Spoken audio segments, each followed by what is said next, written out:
Okay, welcome to hello guys, and welcome to FNS Sports Media Podcast, episode 15, 16. something like that. And my name is Cooper, I'm Aaron. and let's get right into it.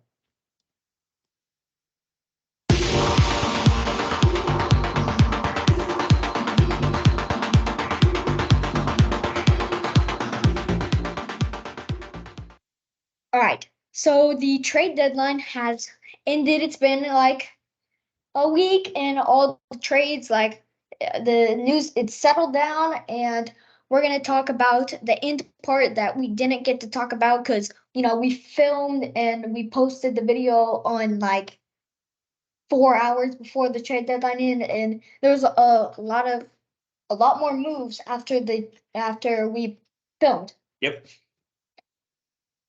So some the Rays. So you can go into you can go into a base MLB season, and you could be like, okay, we got Shane McClanahan, Tyler Glasnow, Zach Eflin, and they had like the Rays had like two other starters that like Shane McClanahan injured. Their two other starters injured. Tyler Glasnow was like also injured for a little bit of time, and so like you got left you with like Hodge Bradley, which is now in the minor leagues, and like Zach Eflin. Like Zach Eflin was like basically leading the squad because all their pitchers are injured. But the Rays, they added a pitcher. They acquired Aaron Seville from the Guardians, a much needed move for the Rays. That one was an interesting move to me because it was one of those things where, the Guardians weren't ready to give up on the season. And so the Guardians traded off one of their best starting pitchers, but in return got something that they really, really need. Also, uh, they got a almost major league ready prospect from the Rays. And it was almost one of those one for one things where both teams got what they needed, and neither team really felt like a seller, and both teams really felt like they were strengthened. Yeah, the Guardians are in like that season where they're like buy, sell, like traded their starting shortstop, and then you know, got the traded away Aaron Seville, but like they still got like players that like it's like player for player. Yeah, it was a great. I think it was a good deal for both sides. Yeah.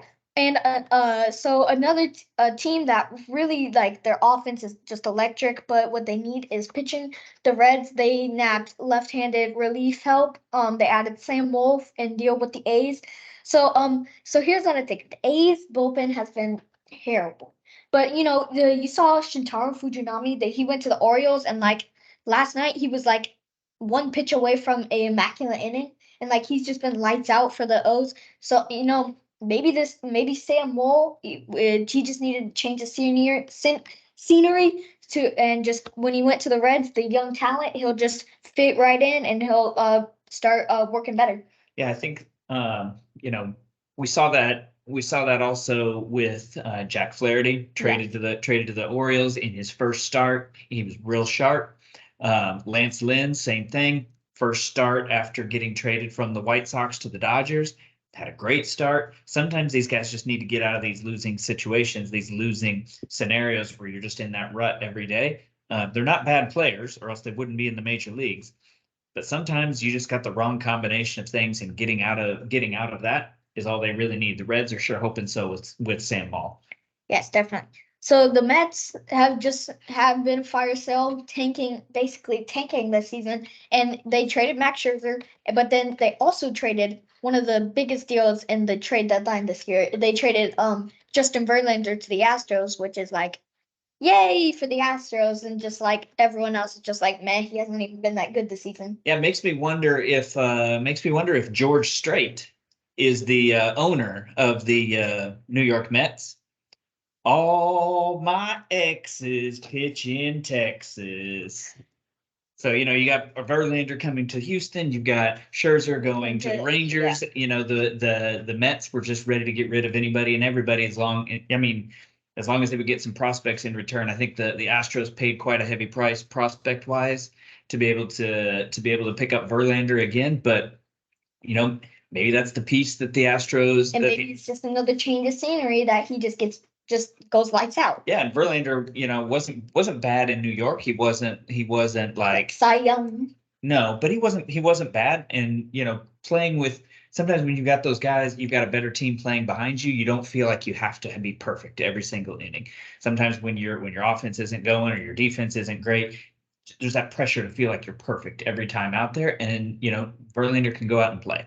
Yes, definitely. The Phillies, another pitcher they added, they got from the Tigers All-Star Michael Lorenzen.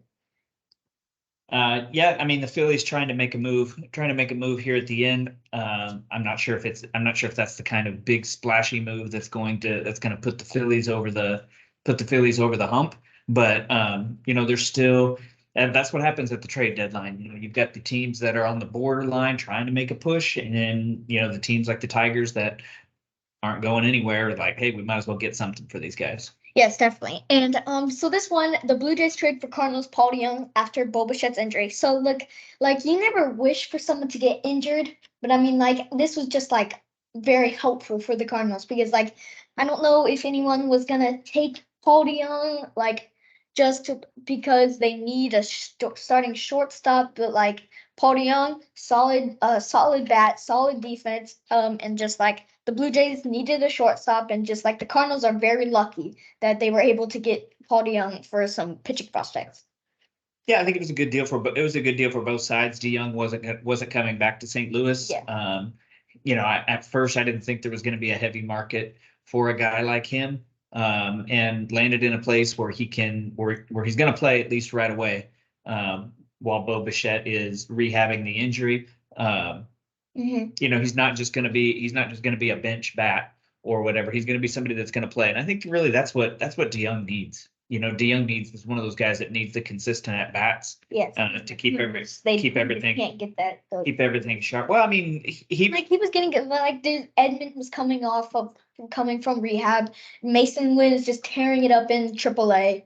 Yeah, I was just mostly afraid that DeJong was going to get traded to a team where that was going to maybe play him at DH or as a utility player, not getting the consistent at bats. I think he's in a position where he'll get to play. That'll be able to show off what he's really capable of doing. That'll be the best case scenario for him.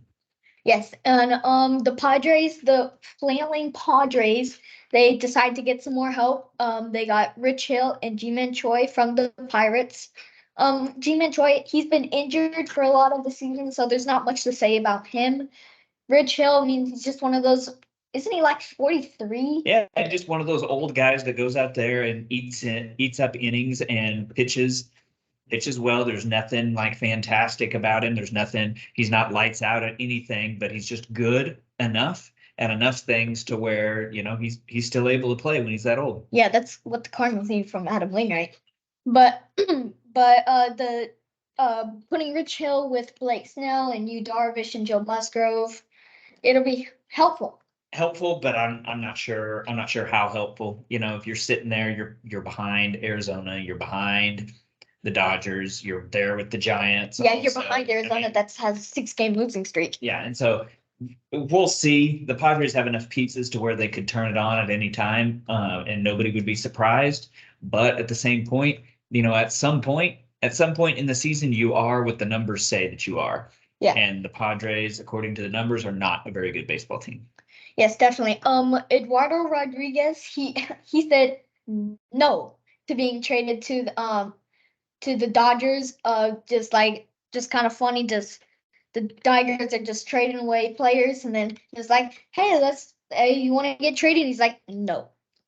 Good for him. He negotiated the no trade clause in his contract. He's got that clause in there. Good for him to exercise that. I don't want to get into the reasons why he wouldn't want to leave a place like Detroit and go to a place where he could be a winner. Who knows? That's up to him. But good for him for exercising that clause in his contract. Yes, definitely. The Marlins acquired infielder Jake Berger from the Chicago White Sox for left-handed pitcher Jake Elder, according to multiple reports. Let's get into the next section. Okay, so there was a big thing, and funny enough, me and you, the whole family, we were there when Framber Valdez pitched the no-hitter. Yeah, it was great. We've been to tons of games there at Minute Maid, but we've never really seen anything super fantastic. And so it was amazing to be there for that moment. Yes, definitely. What Framber, he was close to a perfect game. Just what separated him from the perfect game was a fifth inning walk to the Guardians. But other than that, he was just lights out. Well, and to be fair, the guy that he walked was erased on a double play, and so he did walk him, but he still faced the minimum. It was a fantastic game. Yes, definitely.